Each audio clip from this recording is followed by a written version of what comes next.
ನಮ್ಮ ಇಡೀ ತಂಡಕ್ಕೆ ಪ್ರತಿಯೊಬ್ಬರಿಗೂ ಆಶೀರ್ವಾದ ಮಾಡಿ ಇವತ್ತೊಮ್ಮೆ ನಮ್ಮನ್ನು ನಿಲ್ಲಿಸಿದೆ. ಸೊ ಹಾಗಾಗಿ ಪ್ರತಿ ಕಲಾವಿದರಿಗೆ, ರುಕ್ಮಿಣಿ ಅವರಾಗ್ಬೋದು, ಗುಲ್ಶನ್ ದೇವಯ್ಯ ಬಂದಿಲ್ಲ, ನಮ್ಮ ಕನ್ನಡದವರವರು, ಬಾಲಿವುಡ್ ಆಕ್ಟರ್ ಅಂತ ಹೇಳ್ತಾರೆ, ಅಲ್ಲ ಆಕ್ಚುಲಿ ಕನ್ನಡದವರು, ಕೂರ್ಗಿನವರು, ತುಂಬಾ ಅದ್ಭುತವಾಗಿ ಅವರು ಅಭಿನಯ ಮಾಡಿದ್ದಾರೆ. ಜಯರಾಮ್ ಸರ್ ಆಗ್ಬೋದು, ಕನ್ನಡದ ಎಷ್ಟೋ ಥಿಯೇಟರ್ ಆರ್ಟಿಸ್ಟ್ಗಳು, ಎಷ್ಟೋ ಜನ ಪ್ರತಿಭೆಗಳು ನಮ್ಮ ಇಡೀ ತಂಡ ಸೇರ್ಕೊಂಡಿದ್ದಾರೆ. ಒಂದ್ ದಿವಸ ಸುಮ್ಮನೆ ಯೋಚನೆ ಮಾಡ್ತಾ ಇದ್ವಿ ನಾವು, ಕೊನೆಯ ಚಿತ್ರೀಕರಣ ಮುಗಿಯೋ ಹಂತದಲ್ಲಿ ಎಲ್ರಿಗೂ ಒಂದು ಅದ್ಭುತವಾಗಿ ಊಟ ಹಾಕಿದ್ರು ವಿಜಯಣ್ಣ ಕುಂದಾಪುರಕ್ಕೆ ಬಂದು. ಅವಾಗ ನಮ್ಮ ಇಡೀ ಕುಂದಾಪುರ ಮತ್ತು ಸುತ್ತಮುತ್ತ ಎಲ್ಲ ಒಂದು ಮಿನಿ ಫಿಲ್ಮ್ ಸಿಟಿ ತರ ಆಗೋಗಿದೆ. ಅಲ್ಲೆಲ್ಲ ಇನ್ನೆಷ್ಟು ಸಿನಿಮಾ ಬೇಕಾದ್ರೆ ಶೂಟಿಂಗ್ ಮಾಡ್ಬೋದು, ಆ ಥರದಲ್ಲಿ ಬೆಳೆದಿದೆ ಅದು. ಅವಾಗ ನಾನು ಲೆಕ್ಕ ಹಾಕ್ತಾ ಇದ್ದೆ, ಅಂದ್ರೆ ನಾರ್ಮಲಿ ನಾವು ದೇವಸ್ಥಾನದಲ್ಲಿ ಹೋಗಿ ಸೇವೆ ಕೊಡ್ತೀವಿ, ಅನ್ನ ಸಂತರ್ಪಣೆ ಕೊಡ್ತೀವಿ, ಇನ್ನು ಯಾವುದೋ ಒಂದು ಹುಟ್ಟುಹಬ್ಬದ ದಿವಸ ಒಂದಷ್ಟು ಆಶ್ರಮಗಳಿಗೆ ಅಥವಾ ಬೇರೆ ಬೇರೆ ಜಾಗದಲ್ಲಿ ಒಂದು ಸೇವೆಯನ್ನು ಕೊಡುವಂಥದ್ದು, ಒಂದು ಒಳ್ಳೆ ಒಂದು ವೈಬ್ಗೋಸ್ಕರ, ಒಂದು ಆಶೀರ್ವಾದಕ್ಕೋಸ್ಕರ ಅಂತ ಲೆಕ್ಕ ಹಾಕಿ ನೋಡಿದಾಗ 3 ವರ್ಷದಲ್ಲಿ ಒಂದು ನಮ್ದು ಎಲ್ಲ ದಿನಗೂಲಿ ಲೆಕ್ಕನೇ.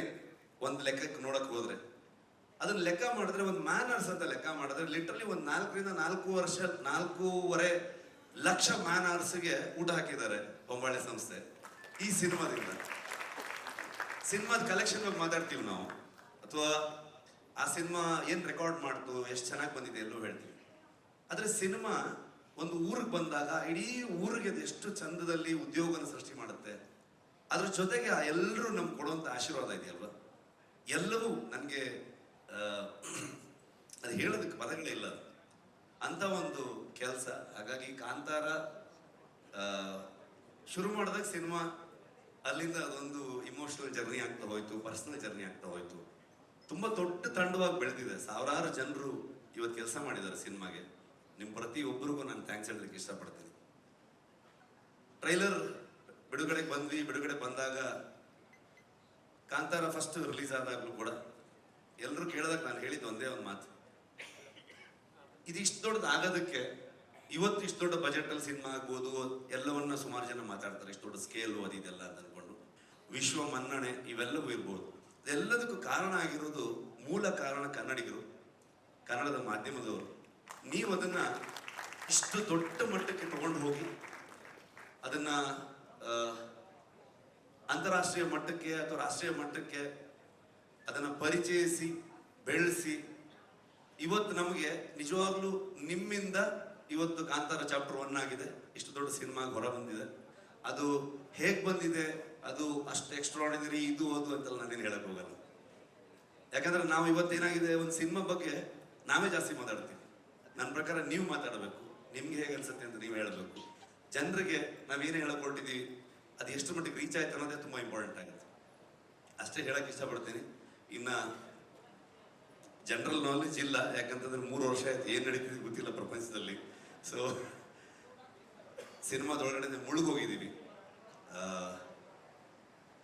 ಅಷ್ಟೇ ಹೇಳ್ಬೋದು.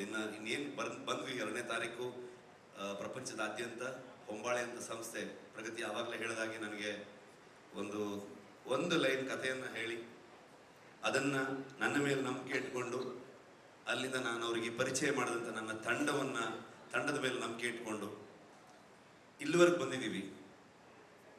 ಸಿನಿಮಾದಲ್ಲಿ ಯಾವಾಗಲೂ ಒಂದು ಸರ್ಕಲ್ಲು, ಒಂದು ಬಾವಿ, ಈ ಥರ ವಿಷಯಗಳನ್ನು ತೋರಿಸ್ತಾನೆ ಹೋಗ್ತಿದ್ವಿ. ಅದ್ರ ಒಳಗಡೆ ಇನ್ನು ಎಷ್ಟೆಷ್ಟು ವಿಚಾರಗಳಿದೆ ನನಗೂ ಗೊತ್ತಿಲ್ಲ, ಕರ್ಕೊಂಡು ಹೋಗ್ತಾ ಇದ್ದೀವಿ. ಸೊ ನೋಡೋಣ, ನನಗೂ ಏನು ಫ್ರೇಮ್ ಮಾಡೋದಕ್ಕೆ ಆಗ್ತಿಲ್ಲ, ಏನು ಅನಿಸ್ತಿದೆ ಅದನ್ನ ಹೇಳಿದ್ದೀನಿ ಅಷ್ಟೇ. ಐ ಥಿಂಕ್ ಕವರ್ ಮಾಡಿದ್ದೀನಿ ಅಂತ ಅಂದ್ಕೊಳ್ತೀನಿ. Master thank you, writers thank you, direction team, art team, costume team, ಎಲ್ಲ ಆರ್ಟಿಸ್ಟ್ಗಳು. ತುಂಬ ಕಷ್ಟ, ಅಂದರೆ ಯಾವ ಲೊಕೇಶನಲ್ಲೂ ನಿಜವಾಗ್ಲೂ ಮನುಷ್ಯರು ಹೋಗೋವಂಥ ಲೊಕೇಶನ್ ಆಗಿರಲಿಲ್ಲ ಅದು. ಇಡೀ ಇಷ್ಟು ತಂಡ, ಸ್ಪೆಷಲಿ ಪ್ರೊಡಕ್ಷನ್ ಕಡೆಯಿಂದ ಆದರ್ಶ ಆ್ಯಂಡ್ ಟೀಮು, LPಸು, ನಿಮ್ಮೆಲ್ರಿಗೂ ಆ ಲೊಕೇಶನ್ಗಳನ್ನ ಫೈಂಡ್ ಔಟ್ ಮಾಡಿ ಅಲ್ಲಿ ಬೇಕಾಗಿರೋಂಥ ಅರೇಂಜ್ಮೆಂಟ್ಸ್ಗಳನ್ನ ಮಾಡಿರೋದು. ಸೊ ಅದಕ್ಕೆಲ್ಲ ಅದನ್ನು ಮರೆಯೋದಕ್ಕೆ ಆಗಲ್ಲ. ಅದು ಇನ್ನೊಂದ್ಸಲ ಮಾಡೋಕ್ಕಾಗತ್ತಂತಲೂ ಹೇಳೋಕ್ಕಾಗಲ್ಲ, ಅಷ್ಟು ಅದ್ಭುತ ಅದು. ಎಲ್ಲ ಮ್ಯಾನೇಜರ್ಸ್ಗಳಿಗೆ, ಲೋಕಲ್ ಕೋಆರ್ಡಿನೇಟರ್ಸ್ಗಳಿಗೆ, ಊರಿನವ್ರಿಗೆ, ಡಿಪಾರ್ಟ್ಮೆಂಟ್ ಅವ್ರಿಗೆ, ಇನ್ನು ಯಾರ್ಯಾರ ಬಗ್ಗೆ ಅಂತ ಹೇಳಿ ನಾನು. Thank you Vijayanna, thank you so much. ನಮ್ದಲ್ಲ ಇದು, ಅವ್ರ ಫಿಲ್ಮು, ಅವರಿಂದನೇ ಈ ಸಿನಿಮಾ ಆಗಿದೆ, ಅವರೇ ಅದನ್ನು ತಗೊಂಡು ಹೋಗ್ತಾ ಇದ್ದಾರೆ. ಸೊ ಅವರಿಂದ ಅವ್ರಿಗಾಗಿ ಅಂತ ಅಂದ್ಕೊಂಡು ಹೇಳೋದಕ್ಕೆ ಇಷ್ಟಪಡ್ತೀನಿ ನಾನು, ಅಷ್ಟೇ. Thank you.